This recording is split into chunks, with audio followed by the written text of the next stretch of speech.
Hey folks, trying this again. Jordan with the Young Turks, TYT Politics.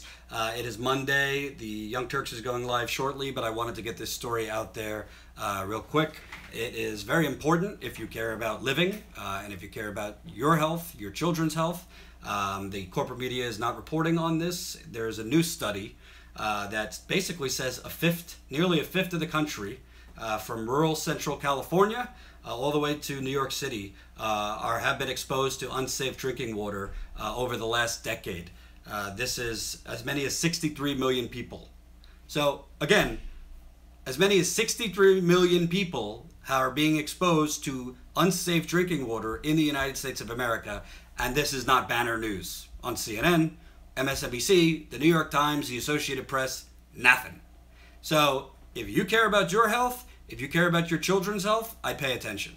So I'm going to read this to you.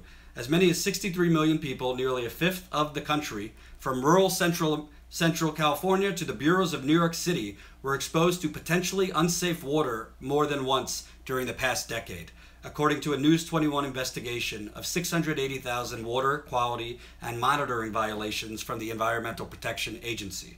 The findings highlight how 6 decades of industrial dumping, farming pollution, and water plant and distribution pipe deterioration have taken a toll on local water systems. Those found to have problems cleaning their water typically took more than 2 years to fix these issues, with some only recently resolving decades-old violations of EPA standards and others still delivering tainted water, according to data from the agency's Safe Drinking Water Information System. Many local water treatment plants, especially those in small, poor, and minority communities, can't afford the equipment necessary to filter out contaminants. Those can include arsenic found naturally in rock, chemicals from factories, and nitrates and fecal matter from farming. In addition, much of the country's aging distribution pipes delivering the water to millions of people are susceptible to lead contamination, leaks, breaks, and bacterial growth. Experts warn contamination in water could lead to cancer, gastrointestinal diseases, and developmental delays in children. So all of this is a conglomeration of if you're poor, or you're a minority, it's very, very likely that you are drinking contaminated water, whether it's through lead, whether it's through arsenic, whether it's through fecal matter, whether it's through old pipes. A whole mix of issues has caused contamination in as many as 63 million people's water over the last decade. Again, we got like 330 million people in the country. 63 million, that's a fifth of the country. And it's not getting any better. They're not changing these pipes. They are not updating these water treatment plants. And they are not doing much in terms of, there are pesticides and all these sludge and oil and lead and arsenic and all sorts of things that get into people's drinking water. Now, in some cities, they're even having like chemicals from laundry detergent suddenly seeping into people's water. And this is not getting covered on the national news. This is not getting covered in the corporate media. I know like water isn't the sexiest topic, but I think living is fairly sexy. What do you think? I think living is very, very sexy. So I'm going to read you a little bit more. The EPA estimates local water systems will need to invest $384 billion in the coming decades to keep water clean. The cost per person is more than twice as high in small communities as it is in large towns and cities.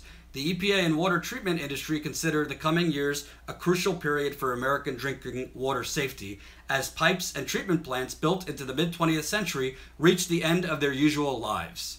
Quote, we're in this really stupid situation where, because of neglect of the infrastructure, we're spending our scarce resources on putting our fingers in the dike, if you will, taking care of these emergencies, but we're not doing anything to think about the future in terms of what we should be doing, said Jeffrey Griffiths, a former member of the Drinking Water Committee at the EPA Science Advisory Board. So, a big part of the problem also is the EPA is barely regulating.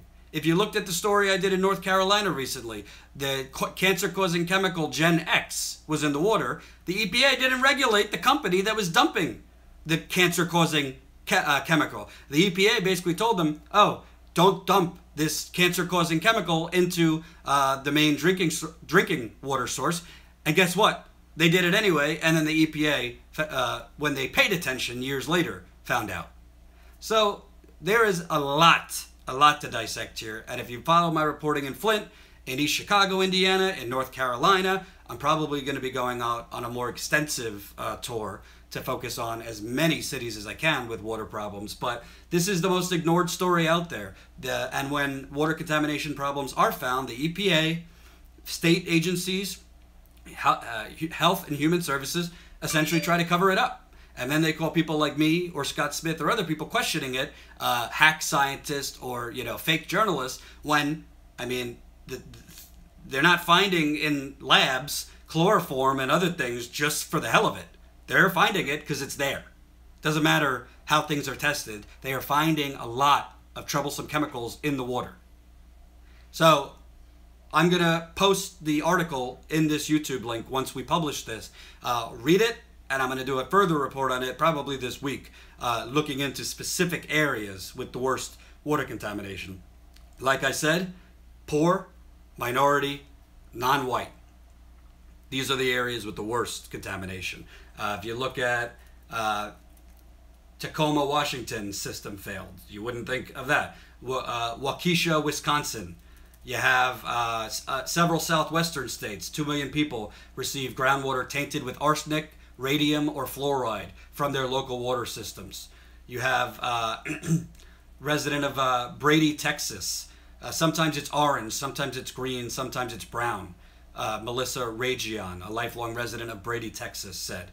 Small water systems in California's San Joaquin Valley have battled both farming pollution and natural contamination from arsenic for years.